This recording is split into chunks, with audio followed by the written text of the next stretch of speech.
মাগুরায় শিশু ধর্ষণ মামলার বিচার কাজ 6 মাসের মধ্যে শেষ করার আদেশ দিয়েছেন হাইকোর্ট।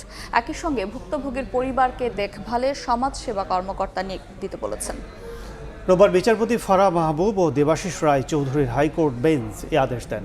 এর আগে 24 ঘন্টার মধ্যে ভুক্তভোগীর ছবি সামাজিক যোগাযোগের সব মাধ্যম থেকে সরানোর নির্দেশ দেন আদালত। এদিকে বিএনপির ভারপ্রাপ্ত চেয়ারম্যান তারেক রহমানের নির্দেশে ভুক্তভোগীর পরিবারকে বিনা খরচে আইনি সহায়তা দিতে 5 সদস্যের প্যানেল কাজ করেছে বলে জানিয়েছেন দলটির আইন সম্পাদক।